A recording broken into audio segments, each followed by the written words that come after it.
ఆంధ్రప్రదేశ్ రాష్ట్రంలో వైస్ ఛాన్సలర్లను బెదిరించి తెలుగుదేశం పార్టీ రాజీనామా చేయించిందని ఎమ్మెల్సీ పర్వతిరెడ్డి చంద్రశేఖర్ రెడ్డి ఆరోపించారు. శాసన మండలిలో ఆయన విద్యాశాఖ మంత్రి నారా లోకేష్ కు ఆధారాలు సమర్పించారు.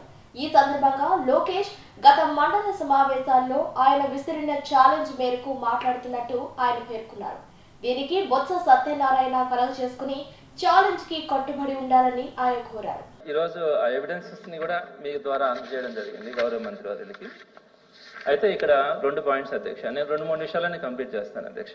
ఒకటి, రిజిగ్నేషన్స్ వైస్ ఛాన్సలర్స్ చేసినప్పుడు అపాయింట్ చేసింది ఛాన్సలర్ గవర్నర్ గారు అని చెప్పారు. మరి ఈ రిజిగ్నేషన్స్ లో సరే కొంతమంది తీసుకుందాం, అందరూ కూడా అంత ధైర్యం చేయలేకపోవచ్చు. కొంతమంది state council higher education chairman మరియు గవర్నమెంట్ ఇచ్చినటువంటి ఓరల్ ఇన్స్ట్రక్షన్స్ ద్వారా నేను రాజీనామా చేయాల్సి వస్తుందని చెప్పి మెన్షన్ చేసి వారందరూ కూడా రాజీనామా చేయడం జరిగింది. ఇది పర్టికులర్ గా ఒక 5 మంది అనుకున్నాం, మిగతా వాళ్ళు భయపడే లేకపోతే సంథింగ్ చేయలేదు అనుకున్నాం. సరే ఇప్పుడు ఓకే మేడం పర్లేదు, నేను ఉంటానంటే చేసినప్పుడు ఛాన్సలర్ గారు అపాయింట్ చేసినప్పుడు వీళ్ళెవరు అసలు state council higher education chairman కానీ ఓరల్ ఇన్స్ట్రక్షన్స్ ఇవ్వడానికి, అలానే గవర్నమెంట్ ఎవరు ఇన్స్ట్రక్షన్స్ ఇవ్వడానికి నెంబర్ 1. నెంబర్ 2, మరి వీళ్ళు ఇచ్చినటువంటి వాళ్ళు రిజిగ్నేషన్ లో రాసేదానికి మేమేం చేయగలమని గవర్నమెంట్ ఈ రోజు కనుక అనే పని అయితే వాళ్ళు ఇచ్చినటువంటి రిజిగ్నేషన్ ని యాక్సెప్ట్ చేసి వీళ్ళు చేశారు కదా కొత్త వైస్ ఛాన్సలర్స్ ని అపాయింట్ చేయడానికి. మరి ఆ కంటెంట్ ని యాక్సెప్ట్ చేసినట్టే కదా. మరి మూకుమ్మడిగా జూన్ 26వ తేదీ నుంచి జూన్ 30వ తేదీ 4 రోజుల మధ్యలోనే 17 మంది vice chancellors out of 19 vice chancellors 17 మూకుమ్మడిగా రాజీనామా చేసినప్పుడు ఈ కంటెంట్ వాడుతా ఉన్నప్పుడు మనం ఎందుకు ఎంక్వైరీ చేయలేకపోయినాం అన్నది ఫస్ట్ పాయింట్ అధ్యక్ష. 2వ పాయింట్కి వచ్చేటప్పటికి గౌరవ మంత్రివర్యులు నాకు చెప్పినారు, లాస్ట్ టైం కొన్ని యూనివర్సిటీస్ నేమ్స్ కోట్ చేసినారు. ఆ టైంలో 2019లో కొత్త గవర్నమెంట్ రాగానే రాజీనామాలు చేస్తున్నారు వైస్ ఛాన్సలర్స్. మరి అప్పుడు వాళ్ళు ఎందుకు చేస్తున్నారు అని చెప్పి ఒక మాట మెన్షన్ చేయడం కూడా జరిగింది అధ్యక్ష. దాని గురించి మీకు సబ్మిషన్ చేస్తున్నాను అధ్యక్ష.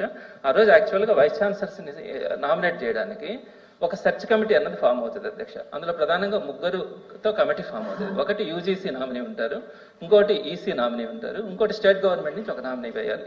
ఈ స్టేట్ గవర్నమెంట్ నుంచి నామినీ వేసేటప్పుడు రూల్స్ ప్రకారం యూజీసీ రూల్స్ ప్రకారం ఏం చేయాలంటే ఆ యూనివర్సిటీకి సంబంధం లేని వ్యక్తిని, ఆ యూనివర్సిటీ అడ్మినిస్ట్రేషన్ లో సంబంధం లేనటువంటి వ్యక్తిని స్టేట్ గవర్నమెంట్ నామినీగా నామినేట్ చేయాలి. అయితే 2014-19లో అప్పుడున్నటువంటి టీడీపీ గవర్నమెంట్ ఏం చేసిందంటే ప్రిన్సిపల్ సెక్రటరీ హైయర్ ఎడ్యుకేషన్ ని ఈ స్టేట్ గవర్నమెంట్ నామినీగా 3rd పర్సన్ గా ఆయన్ని నామినేట్ చేసింది. దాని మీద కొంతమంది కోర్టుకు వెళ్ళారు.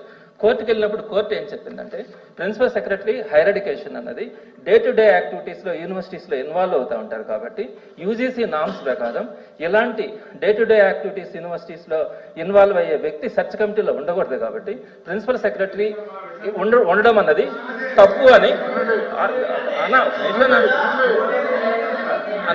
సార్ నాకు కంప్లీట్ అవుతుంది sir 2000 sir madam please madam అయిపోయింది మేడం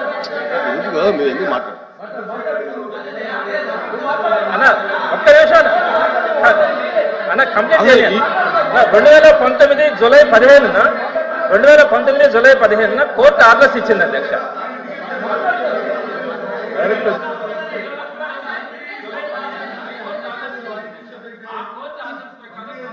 చేశారు, కొంతమంది చేయలేదు అధ్యక్ష. మా విక్రమసింహుని వైస్ ఛాన్సలర్ కూడా ఆ కోర్టు ఆలోచన చేయలేదు.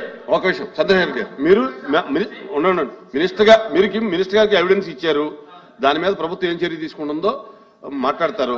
ఇది ఇప్పుడు సబ్జెక్ట్ కాదు, క్లోజ్ చేయండి. సో అధ్యక్ష చెప్తురు కానీ కూర్చోండి, మీరు కూర్చోండి ఇదేం డిస్కషన్ లేదు ఇక్కడ. ఒక విషయం, ఇప్పుడు ఈ రోజు ఎజెండాలో గాని ఈ సబ్జెక్ట్ గాని లేదు. మీరు మొన్న జరిగిన దానికి కంటిన్యూషన్ గా ఎల్ఓపి గారు కంప్లైంట్ ఇస్తున్నాం లేదా ఎవిడెన్స్ ఇస్తున్నామని చెప్పారు, ప్రభుత్వానికి పంపించాం. ప్రభుత్వం చూసిన తర్వాత వాళ్ళ యొక్క ప్రభుత్వ స్పందన చెప్తారు. ఇంకక్కడితో ఈ సబ్జెక్ట్ క్లోజ్ చేయండి. కూర్చోండి డిస్కషన్ బడ్జెట్ డిస్కషన్కి వెళ్దాం. చిన్న పాయింట్, లాస్ట్ పాయింట్ అధ్యక్ష. అధ్యక్ష అంటే వైకాపా ప్రభుత్వాన్ని ఓడించిన వాళ్ళపైన ఇంత శ్రద్ధ పెడతారని ఎప్పుడు ఉంచలేదు అధ్యక్ష. బట్ ఒక చిన్న కోట్ చేస్తాను. అంటే ఎలాంటి వాళ్ళని నియమించారంటే ఒక ఆయన రాస్తాడు, oral instructions communicated to the vice chancellors of the university, not universities. అంటే ఇంగ్లీష్ రాని వాళ్ళని వైస్ ఛాన్సలర్ గా నియమించారు అధ్యక్ష. అలా ఉంది పరిస్థితి మనది. అందుకే విశ్వవిద్యాలయం జస్ట్ సభ దృష్టికి తీసుకొస్తున్నా ఎలాంటి వాళ్ళని నియమించారు అనేది ఎడ్యుకేషన్. అందుకే అధ్యక్ష రెడీ ప్రివిలేజ్ కమిటీకి వేయండి అధ్యక్ష, ప్రివిలేజ్ కమిటీకి ఇవ్వండి. వీల్ టేక్ ప్రివిలేజ్ కమిటీకి వేయండి.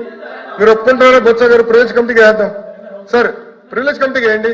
లెట్ ప్రివిలేజ్ కమిటీకి మీ direction, I do it, no problem. Privilege కమిటీకి వేయమని ఇందాక మధ్యలో నన్ను కూర్చున్నాను, మంత్రి గారు మాట్లాడుతున్నాను. ఫైనల్ గా మా సబ్మిషన్ ఏంటంటే, మీకు మంత్రి గారు నేను మాటలు చెప్తున్నాను, నిజంగా ఆయన తెలుసుద్ది ఉంటే, ఆయన అంతటా ఆయనకి సెల్ఫ్ కాన్ఫిడెన్స్ ఉంటే, మీ తప్పు చేయలేదు అనుకుంటే, మా ప్రభుత్వంలో ఉన్న అధికారులు ఎవరు వాళ్ళు బెదిరించలేదు అనుకుంటే ఎంక్వైరీ చేయమనండి, మాకు అభ్యంతరం లేదు. అంతేగాని మీరు వచ్చి ఇవన్నీ చెప్పి ఇవన్నీ కథలు చెప్పి తప్పించుకోవడం ప్రయత్నం చేయొద్దు.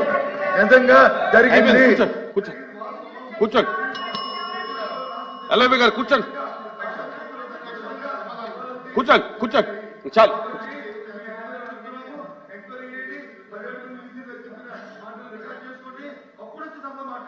కూర్చోండి ఎల్ఐబి గారు, ప్లీజ్ ప్లీజ్ ప్లీజ్ బొత్స గారు.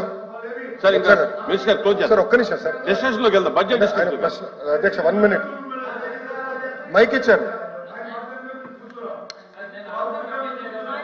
ఆయన మైక్ ఇచ్చారు సార్, నాకు మైక్ కూర్చోండి కూర్చోండి చెప్పండి. మీరు క్లోజ్ చేయండి ఎల్ఐబి గారు, మీరు క్లోజ్ చేయండి.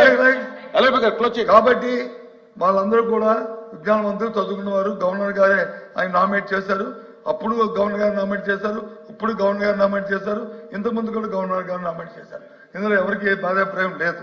కాబట్టి విద్యావస్థలను గౌరవాన్ని కాపాడుకోవాలంటే, జరిగిన తప్పులు సర్దించుకోవాలంటే, మేము చెప్పింది కానీ వాళ్ళు చెప్పింది కానీ ఏది వాస్తవం అవాస్తవం తెలియాలంటే, సభ్య సమాజాన్ని తెలియాలంటే ఎంక్వైరీ పోస్ట్ చేయండి. మీరే చెప్పారు ఛాలెంజ్ చేయండి, ఆ ఛాలెంజ్ కి ఎంక్వైరీ కట్టుబడి ఎంక్వైరీ పోస్ట్ చేయండి, నిజంగా తెలుస్తాయి. కూర్చోండి కూర్చోండి మళ్ళీ మాడతారా?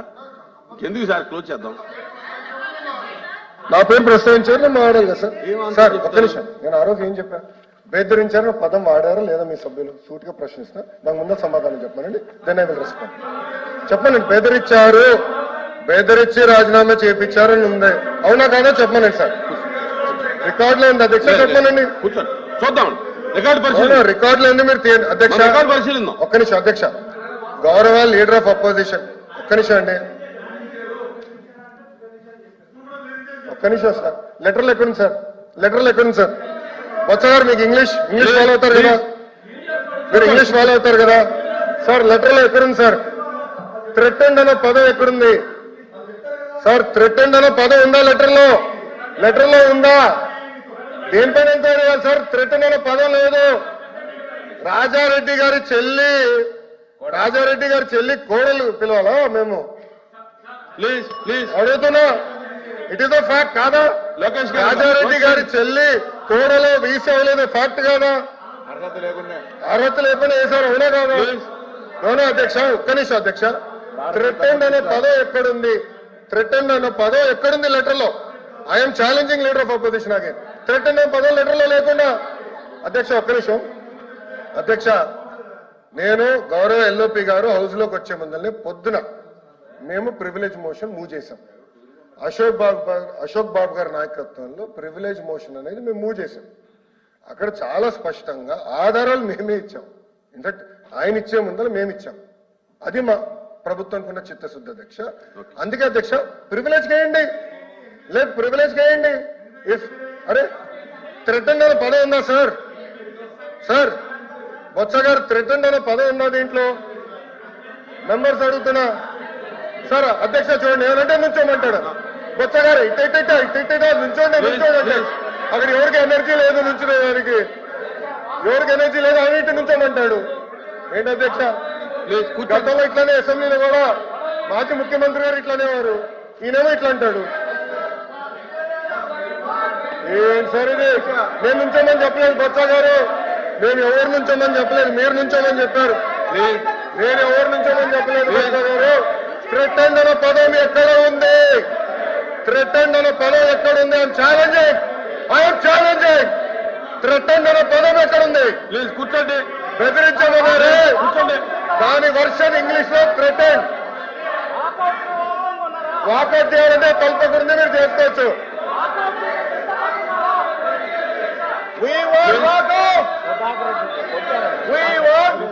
ప్లీజ్ కూర్చోండి. మీరు కూడా కూర్చోండి.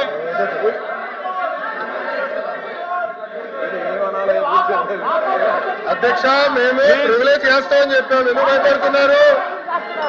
థ్రెటన్ అనే పదం ఎక్కడుంది? కూర్చోండి.